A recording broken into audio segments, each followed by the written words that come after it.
సినిమాయి నమః. నేను mister B. నా మాట సూటిగా ఉంటుంది, మ్యాటర్ క్లియర్ గా ఉంటుంది. మీరు చూస్తున్నారు mister B channel. Welcome to the cinema info show. ముందుగా ఒక విషయం చెప్పాలి, లీలా షార్ట్ ఫిల్మ్ గురించి. ఆ షార్ట్ ఫిల్మ్ కి క్రౌడ్ ఫండింగ్ క్యాంపెయిన్ మనం మొదలు పెట్టాం. కొంతమంది రెస్పాండ్ అయ్యారు. వాళ్ళ వీలు మేర, వాళ్ళ శక్తి మేర హెల్ప్ చేస్తారు. ఆ ప్రాసెస్ లో ఈ మధ్యనే ఓ పెద్ద సహాయం వచ్చింది, మా టీమ్ కి సూపర్ బూస్ట్ ఇచ్చింది. ఆ సహాయం చేసింది సుబ్రహ్మణ్యం గారు. దుబాయ్ నుంచి తెలుగు ఆయనే, అక్కడ ఉద్యోగం చేస్తున్నారు.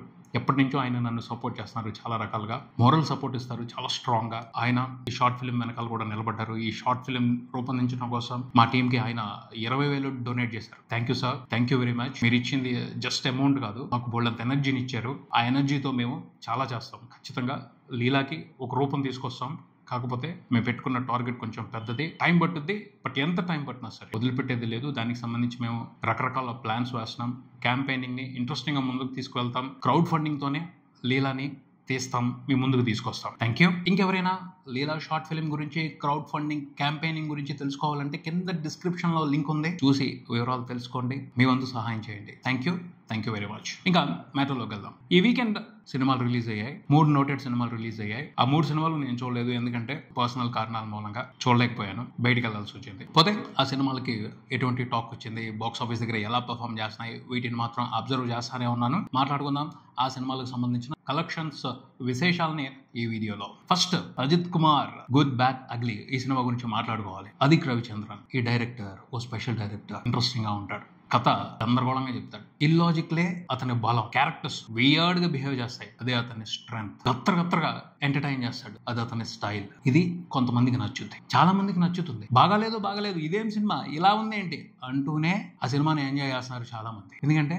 అది ఓ కొత్త తరహా జోనర్, అదో కొత్త తరహా ఎంటర్టైన్మెంట్. ఆ ఎంటర్టైన్మెంట్ అలాగే ఉంటది, దాన్ని అలాగే ఎంజాయ్ చేయాలి అని కొంతమంది చెప్తున్నారు. నిజంగానే చాలా మంది దాన్ని ఫాలో అవుతున్నారు, ఇష్టపడుతున్నారు. అది director Adhik Ravichandran special entertainment అని చెప్పొచ్చు. అతని మార్క్ అది. హాలీవుడ్ లో ఉంటది ఇలాంటి వియర్డ్ గత్తర ఎంటర్టైన్మెంట్ తో సినిమాలు తీయడం అనేది. అతను పట్టుకున్నాడు, ఆ పల్స్ అతను పట్టుకున్నాడు. ఇంట్రెస్టింగ్ గా సినిమాలు తీస్తున్నాడు. అది ఇక్కడ ఆడియన్స్ కి నచ్చుతుంది. మా స్టార్ హీరోలతో చేస్తున్నాడు, వాళ్ళ ఫ్యాన్స్ ని ఇంప్రెస్ చేస్తున్నాడు, అది ప్లస్ అవుతుంది. అందుకనే బంపర్ గా కలెక్షన్స్ వస్తున్నాయి. మార్క్ ఆంటోనీ విశాల్ కూడా చాలా రోజుల తర్వాత ఓ పెద్ద బ్లాక్ బాస్టర్ ఇచ్చాడు అదిక్ రవిచంద్రన్. ఆ సినిమా కూడా అంతే గత్తరగా ఉంటుంది. నాకైతే అస్సలే మాత్రం నచ్చదు, కనెక్ట్ అవ్వాలని. బట్ ఎంజాయ్ చేసే వాళ్ళు ఎంజాయ్ చేశారు, సూపర్ గా ఎంజాయ్ చేశారు. ఎందుకంటే ఒక్కొక్కరిది ఒక్కొక్క టేస్ట్, ఒక రకమైన ఎంటర్టైన్మెంట్ అని ఒక్కొక్కరు బాగా ఇష్టపడతారు. సినిమాని ఎంటర్టైన్మెంట్ గా మాత్రమే చూసేవాళ్ళు ఖచ్చితంగా అలాంటి ఎంటర్టైన్మెంట్ ని సరదాగా తీసుకుంటారు. అదిక్ రవిచంద్రన్ కి అది ప్లస్ అవుతుంది.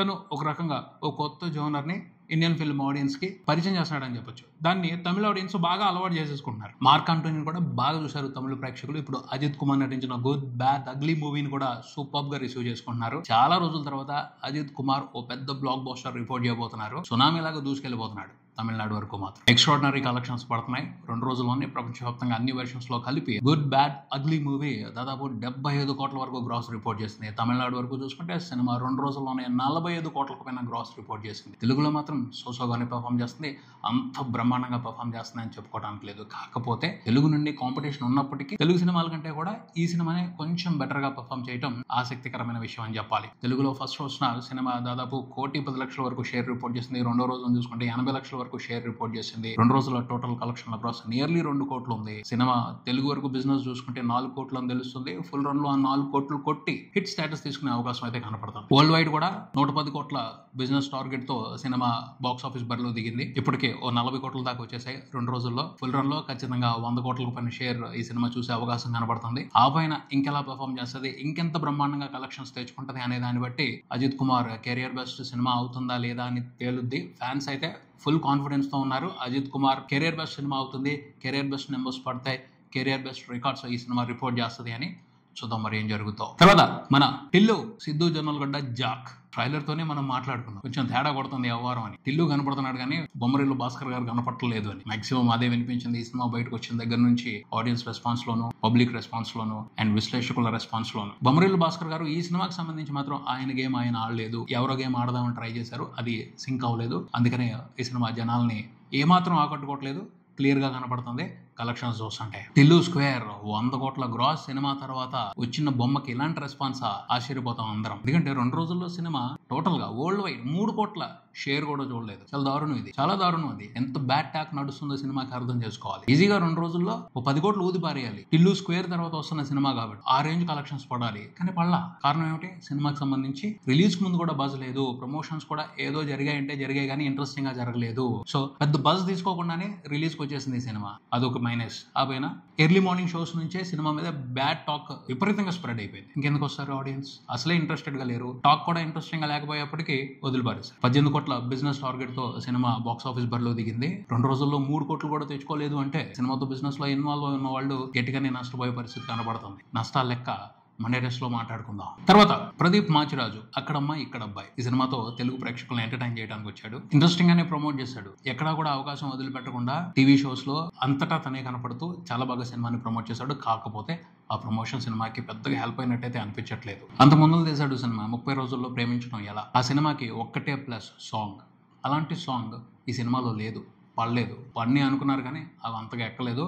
సినిమాకి ఆడియన్స్ ని ఏం ఆలోచించుకోకుండా ఫుల్ చేసే విధంగా అయితే ఆ 2 సాంగ్స్ క్లిక్ అవ్వలేదు. సో వెరీ పూర్ గానే సినిమా బాక్స్ ఆఫీస్ దగ్గర కలెక్షన్స్ తీసుకుందని చెప్పాలి. టాక్ కూడా పెద్ద ఇంట్రెస్టింగ్ ఏమీ లేదు. కామెడీ అక్కడక్కడ వర్కౌట్ అయింది కానీ బ్రహ్మాండమైన సినిమా ఏమీ కాదు అని మాక్సిమం అందరూ మాట్లాడుకోవడం వినబడుతుంది. అలాంటి టాక్ ఉన్నప్పుడు, పాటలు సరిగ్గా లేనప్పుడు ప్రదీప్ మాచిరాజు కోసం థియేటర్స్ కి వచ్చి ఆడియన్స్ సినిమాని చూడటం అనేది కష్టమైన విషయమే. అందుకనే సినిమాకి వెరీ పూర్ కలెక్షన్స్ ఫస్ట్ రోజున రిపోర్ట్ అయ్యాయని చెప్పాలి. ఓవరాల్ గా చూసుకుంటే 30 లక్షల షేర్ మాత్రమే వచ్చింది. వరల్డ్ వైడ్ 60 లక్షల గ్రాస్ మాత్రమే వచ్చింది. ఇది సరైన ఓపెనింగ్ అయితే కాదు. సినిమా బిజినెస్ వాల్యూ 4 కోట్లు అంటున్నారు. ఫస్ట్ రోజున 1 కోటి షేర్ రిపోర్ట్ చేస్తున్నట్టయితే బ్రహ్మాండమైన స్టార్ట్ అని అనుకోవడానికి ఉండేది. 30 రోజుల్లో ప్రేమించడం వల్ల ఆ సినిమాకి ఫస్ట్ రోజే 1 కోటి పైన షేర్ పడింది. ఒక్క పాట కోసం ఆ సినిమాకి బ్రహ్మాండమైన రన్ ఇచ్చారు తెలుగు ప్రేక్షకులు. సూపర్ ప్రాఫిట్స్ తీసుకుంది సినిమా. అలాంటి పరిస్థితి ఈ సినిమాకి అయితే కనిపించట్లేదు. ఓవరాల్ గా చూసుకుంటే ఈ weekend Telugu box office dull గానే పర్ఫామ్ చేస్తుంది అని చెప్పాలి. మంచి సీజన్, సెలవులు స్టార్ట్ అయ్యాయి. ఆ టైం ని ఉపయోగించుకోలేకపోతున్నాయి తెలుగు సినిమాలు. బ్యాడ్ లక్ అది. టఫ్ సీజన్, డ్రై సీజన్ లోనే మంచి సినిమాలు వచ్చి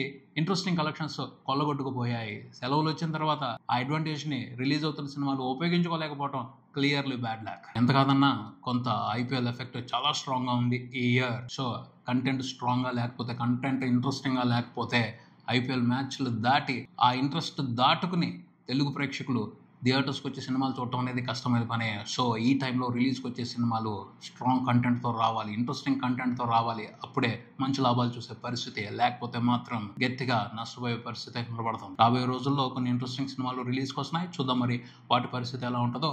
సెలవుల అడ్వాంటేజ్ను ఉపయోగించుకుని ఎన్ని సినిమాలు బ్లాక్ బస్టర్స్ అవుతాయో. ఇదే ఇక్కడికి మరో వీడియోతో మళ్ళీ కలుద్దాం. ఈ వీడియో మీకు నచ్చితే లైక్ చేయండి, మీ ఫ్రెండ్స్తో షేర్ చేసుకోండి, మీ అభిప్రాయాన్ని కామెంట్ చేయండి. ఈ ఛానల్ని సబ్స్క్రైబ్ చేయండి. నేను mister B, keep watching mister B channel. Thank you.